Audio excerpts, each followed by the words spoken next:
अब दोस्तों, मेरा जब खटेलवाल इतिहास का छात्र होने के नाते दोस्तों अपन एक टॉपिक पढ़ रहे थे कि ब्रिटिश भारत में शिक्षा, और उसमें अपन ने देख लिया, उसकी पृष्ठभूमि देख ली थी, इसके प्रथम चरण, द्वितीय चरण और तृतीय चरण की अपन ने बात कर ली थी। उसमें कौन कौन से जो शिक्षा संबंधित थे उस पर अपन ने बात कर ली थी। आज अपन बात करेंगे कि प्रथम चरण के अंदर क्या क्या हुआ था अपन ने, लेकिन प्रथम चरण की उस दिन बात कर ली थी, लेकिन आज जो थोड़ा वो दो तीन चेंज है उस पर आज अपन बात कर लेंगे, ताकि दोस्तों आपका भी रिविजन हो जाए और दोस्तों आप भी जो फर्स्ट ग्रेड का जो संस्कृत डिपार्टमेंट का एग्जाम है वो उसमें भी आपके काम आ जाएगा। देखते हैं ब्रिटिश भारत में शिक्षा, और आज अपन बात करेंगे प्रथम चरण की। प्रथम चरण में क्या क्या हुआ था हम देखते हैं कि 1772 के अंदर एक रेगुलेटिंग एक्ट आया था। इस रेगुलेटिंग एक्ट के द्वारा जो बंगाल का गवर्नर जनरल बना दिया गया था, और जो बंगाल का गवर्नर जनरल बना था वो था वॉरेन हेस्टिंग बना था। और अपन ने बात भी कर ली थी कि इसने द्वैत शासन को समाप्त किया था, और हम देखते हैं कि रॉबर्ट क्लाइव जो इस द्वैत शासन को लागू करता है। बंगाल के अंदर द्वैत शासन कौन लागू करता है? रॉबर्ट क्लाइव शासन लागू करता है। फिर 1781 के अंदर एक मदरसे की स्थापना की, कहां पे की? कलकत्ता के अंदर, जिसके अंदर अरबी और फारसी शिक्षा की, जो फारसी है उस शिक्षा दी जाती थी। यानी मदरसे की स्थापना 1781 में कलकत्ता के अंदर अरबी व फारसी शिक्षा दी जाती थी। फिर अगला है कि विल्किंस। दोस्तों ये तीन याद रखना, इसमें है क्या क्या। विल्किंस ने गीता का अंग्रेजी में अनुवाद किया है। इसने जो गीता का है उसका अंग्रेजी में अनुवाद किसने किया? विल्किंस ने। जो हमारी संस्कृति उसको ये क्या कर रहे हैं दोस्तों? यूरोपीय लैंग्वेज में परिवर्तित कर रहे हैं। फिर हमें मैक्स मूलर, इसने वेदों का अंग्रेजी में अनुवाद किया।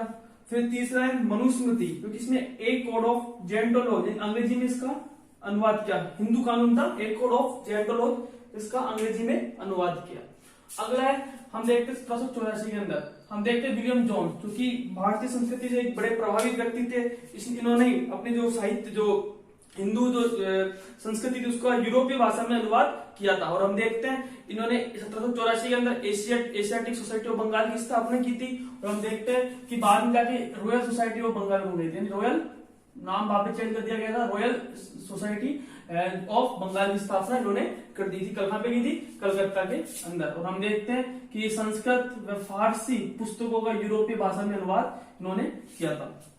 फिर हम देखते हैं 1791 के अंदर जोनाथन डंकन एक व्यक्ति थे, इन्होंने बनारस के अंदर और बनारस में इन्होंने किया, और संस्कृत कॉलेज की इन्होंने स्थापना की। संस्कृत कॉलेज था सबसे पहले बनारस में इन्होंने स्थापना की थी।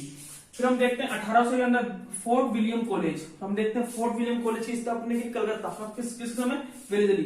कौन सा समय? वेलेजली था। और हम देखते हैं कि ये एसएन अधिकारी, यानी जो आईसीएस जो लोग हैं, जो पढ़ने के लिए आईसीएस जो है अधिकारी है, वो उनके लिए बनाया गया था। और फिर हम देखते हैं सरकार ने इसको बंद कर दिया, और सरकार ने इसको हेलबरी जो इंग्लैंड, वहां पे इसको खोल दिया गया, इंग्लैंड में इसको खोल दिया गया वापिस।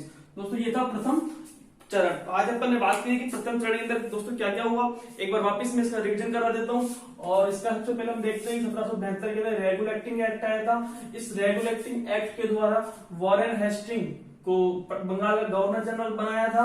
और हम देखते हैं कि इसने द्वैत शासन समाप्त कर दिया था। तो हम देखते हैं 1772 से लेकर 1785 तक इसका शासन कार्य रहा था।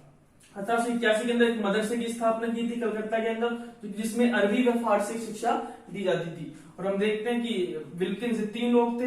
विल्किंस ने गीता का अंग्रेजी में अनुवाद किया था, मैक्स मूलर ने वेदों का अंग्रेजी में अनुवाद किया था, और मनुस्मृति का एक कोड ऑफ जेंटोलॉजी अंग्रेजी में अनुवाद। ये तीन जो हमारे भारतीय संस्कृति से इन्होंने बहुत अंग्रेजी में अनुवाद किए। तो हम देखते हैं आगे। फिर 1784 के अंदर William Jones Asiatic Society of Bengal की स्थापना करते कलकत्ता के अंदर। जो इनका मेन मकसद था, इन्होंने संस्कृत और फारसी पुस्तकों का यूरोपीय भाषा में इन्होंने अनुवाद किया। फिर दोस्तों हम देखते हैं 1791 के अंदर जोनाथन डंकन, हम देखते हैं इन्होंने बनारस में संस्कृत कॉलेज की स्थापना करी। और फिर 1800 में इस टाइम कौन था? वेलेजली था। और वेलेजली के समय हम देखते हैं कि फोर्ट विलियम कॉलेज की स्थापना कलकत्ता के अंदर हुई थी, और इसको बंद कर दिया गया सरकार ने। और जब सरकार ने बंद कर दिया गया, एसएन अधिकारी के लिए खोला गया था। सरकार ने इसको 1802 के अंदर हेलबरी इंग्लैंड के अंदर इसको खोल दिया गया था, इंग्लैंड के अंदर इसको खोल दिया गया था। ये था दोस्तों प्रथम चरण। अपन आप बात करेंगे द्वितीय चरण की, और धीरे धीरे वीडियो के माध्यम से द्वितीय चरण, तृतीय चरण। दोस्तों अब मैं बात करूं द्वितीय और तृतीय, ये सबसे इंपॉर्टेंट है चरणों में, क्योंकि हम देखते हैं 1813 का चार्टर एक्ट आएगा, 1835 आएगा जो मैकाले मिनट्स आएगा, 1854 का चार्ल्स वुड डिस्पैच आएगा, 1882 का हंटर शिक्षा आयोग आएगा, 1904 का विश्वविद्यालय आयोग। तो दोस्तों इसमें अपन धीरे धीरे अपन बात करेंगे, ये है। और इसी की ये जो ब्रिटिश भारत में में शिक्षा, इसी की जो मेन जो द्वितीय चरण है और तृतीय चरण, ये इसकी जड़ है। Okay, thank you.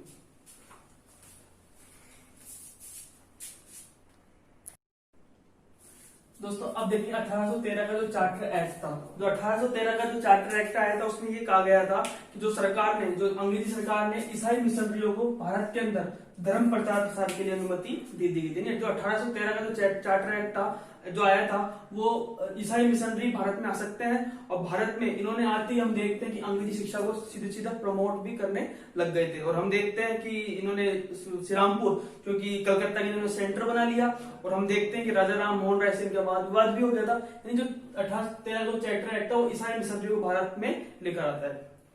दूसरी बात कि इस पर सरकार ने सोचा कि शिक्षा पर पहली बार किसी बात पर सरकार कदम रख रही है, किसी बात पर शिक्षा पर पैसे खर्च कर रही है, और इसमें कहा गया है कि शिक्षा पर 1 लाख रुपए खर्च किए जाएंगे, यानी 1 लाख रुपए वो शिक्षा पर खर्च किए जाएंगे। फिर दोस्तों हम देखते हैं कि धीरे धीरे जब 10 साल बीत गए, 1813 के बाद 1823 साल, 10 साल बीतने के बाद सरकार ने तो देखते हैं कुछ भी नहीं किया, यानी शिक्षा के ऊपर सरकार कुछ नहीं कर रही। 10 साल बाद सरकार ने 1823 के आसपास तो एक समिति बनी, लोक शिक्षा समिति, और समिति के अंदर कुछ जो जिन्होंने अंग्रेजी का समर्थन किया कि भाई इनको शिक्षा किस में दे और कौन सी भाषा में दे, ताकि जो ये है, तो कुछ लोगों ने अंग्रेजी का समर्थन किया और कुछ लोगों ने अंग्रेजी का विरोध किया। और जिसने अंग्रेजी का समर्थन किया, हम देखते हैं जो शिक्षा समिति 1823 में बनी थी, उसमें जो अंग्रेजी के समर्थक थे, हम देखते हैं जो अंग्रेजी के समर्थक थे, Munro, Elphinstone, Trevelyan, Bentinck, Macaulay. दोस्तों सबसे बड़ी बात है राजा राम मोहन राय, इन्होंने सबसे बड़ा समर्थन किया, यानी इन्होंने अंग्रेजी शिक्षा को बोला कि अंग्रेजी शिक्षा होनी चाहिए भारत के अंदर। तो दोस्तों देख लेना एक बार, एक अंग्रेजी समर्थक मुनरो है, एक एल्फिस्टन है, एक ट्रेवेलियन है, एक बेंटिक है, एक मैकाले है और एक राजा राम मोहन। ये सबसे इंपॉर्टेंट है कि क्वेश्चन पूछ लेंगे इनमें से कौन सा था जो जिसने अंग्रेजी शिक्षा का समर्थन किया, इनमें से कौन सा नहीं था जिसने अंग्रेजी शिक्षा का समर्थन नहीं किया। तो ये थे जिसने अंग्रेजी का समर्थन किया, और जिसने प्राच्य मतलब जो हमारी भारत संस्कृति थी, संस्कृत जो फारसी, जिसने बोला कि नहीं इन भारतीयों को संस्कृत पढ़ा जाना चाहिए और फारसी पढ़ाई जानी चाहिए, यानी अंग्रेजी नहीं पढ़ाई जानी चाहिए। तो उसमें हम देखते हैं जेम्स प्रिंसेप, थॉमस प्रिंसेप और विल्सन, ये 3 लोग थे जिन्होंने प्राच्य यानी प्राच्य समर्थक का समर्थन किया। और हम देखते हैं कि दोस्तों एक बार वापस से मैं बता रहा हूँ कि यानी जो 1813 का जो चार्टर एक्ट था उसमें कहा गया था कि जो सबसे पहले तो ईसाई मिशनरी यहाँ पे है, और ईसाई मिशनरी जैसे इन्होंने हेडक्वार्टर बनाया श्रीरामपुर, और श्रीरामपुर के अंदर जो थी कलकत्ता के अंदर, उनका राजा राम मोहन राय से वाद विवाद भी हो गया था। फिर दोस्तों हम देखते हैं कि इसके अंदर कि शिक्षा पर 1 लाख रुपए खर्च किए जाएंगे, और सरकार पहली बार सजग हुई कि भारत जो है जो भारतीय लोग हैं जो है इनको शिक्षा पर 1 लाख रुपए खर्च किए जाएंगे, यानी कुछ ना कुछ इन्होंने काम करना हलचल स्टार्ट कर दी थी।